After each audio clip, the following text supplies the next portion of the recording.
৭৫ বছরের পুরনো তিলপাড়া ব্রিজ নিয়ে নতুন আশার আলো। এবার কি তবে বাস্তবে কাজ শুরু হবে? উত্তরবঙ্গের সঙ্গে যোগাযোগ রক্ষাকারী অন্যতম গুরুত্বপূর্ণ সেতু তিলপাড়া ব্রিজ এখন কার্যত মৃত্যু ফাঁদে পরিণত হয়েছে।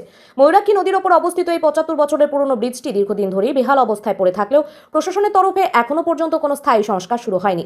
পিচ উঠে যাওয়া রাস্তা, ব্রিজের গায়ে ফাটল ও বর্ষার জলে প্লাবিত ব্যারেজ সব মিলিয়ে প্রতিদিন বিপদের ঝুঁকি নিয়ে যাতায়াত করতে বাধ্য হচ্ছেন হাজার হাজার মানুষ। শুধুমাত্র সাধারণ যাতায়াত নয়, উত্তরবঙ্গের সঙ্গে পণ্য পরিবহন এবং চিকিৎসা পরিষেবার দিক থেকেও এই ব্রিজের গুরুত্ব অপরিসীম। গত বছরের ডিসেম্বর মাসে সেচ দপ্তরের তরফে জানানো হয়েছিল চলতি বছরের ফেব্রুয়ারি মাসে ব্রিজ সংস্কারের কাজ শুরু হবে, কিন্তু বাস্তবে কোনো কাজ চোখে পড়েনি। কিছুদিনের জন্য অস্থায়ী কাজ তৈরি করে দায় সেরেছে প্রশাসন। এই অভিযোগ এলাকাবাসীর। আজ বৃহস্পতিবার কিছুটা ব্যতিক্রম চিত্র দেখা গেল। হঠাৎই রাজ্য সেচ দপ্তরের একটি প্রতিনিধি দল তিলপাড়া ব্যারেজে এসে পৌঁছায়। আধিকারিকরা ব্যারেজ ও সেতুর গঠন, রাস্তাঘাট ও জলের প্রভাব খতিয়ে দেখেন। ফলে এলাকায় কিছুটা হলেও আশার সঞ্চার হয়েছে। তবে স্থানীয় বাসিন্দাদের একাংশের দাবি, এই ব্রিজের বর্তমান অবস্থা এতটাই নাজুক যে তা শুধুমাত্র মেরামত করলেই দীর্ঘস্থায়ী সমাধান আসবে না, বরং একটি নতুন ব্রিজ নির্মাণই একমাত্র উপযুক্ত সিদ্ধান্ত হতে পারে। এখন দেখার বিষয় এই হঠাৎ তৎপরতার ফল কতটা কার্যকর হয়। বহুদিনের অবহেলিত এই ব্রিজ কি অবশেষে পুনরুজ্জীবনের আলো দেখবে, নাকি ফের প্রতিশ্রুতি থেকে যাবে কাগজে কলমে? ঝুঁকিপূর্ণ ব্রিজ বলতে, ব্রিজ অনেকদিন আগে সংস্কার হওয়ার কথা ছিল।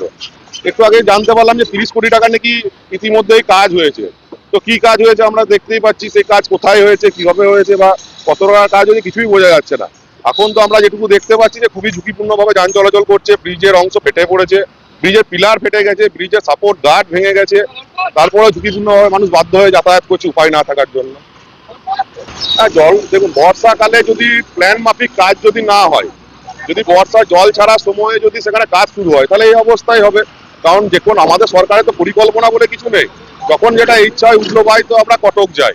তো সেই অবস্থা হওয়ার জন্য ব্রিজের মেশিনগুলি ভেসে গেছিল। কারণ বর্ষাকালে যদি কোনো রিভার বেডে মেশিন থাকে, সেই মেশিন তো ভেসে যাওয়াটাই স্বাভাবিক, অস্বাভাবিকতার কিছু নেই। এটা হচ্ছে উত্তরবঙ্গের যাওয়ার পথ, যদি কোনো সমস্যার সম্মুখীন হয় বা নষ্ট হয়ে যায়, দেখুন, হয়তো বিকল্প কিছু ব্যবস্থা হবেই তখন, কিন্তু আমার মনে হয় যে আগে থাকতেই সেই ব্যবস্থাগুলি করে রাখা উচিত।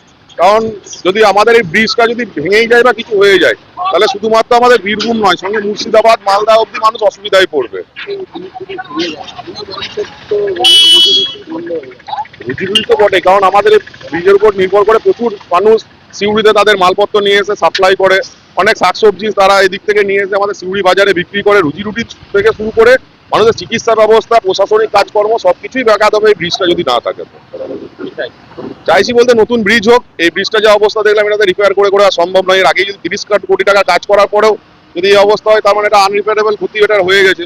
তো নতুন করে ব্রিজ হওয়াটাই মনে হয় ভালো হবে। আমার নাম সুমন মুখার্জি, স্থানীয় বাসিন্দা।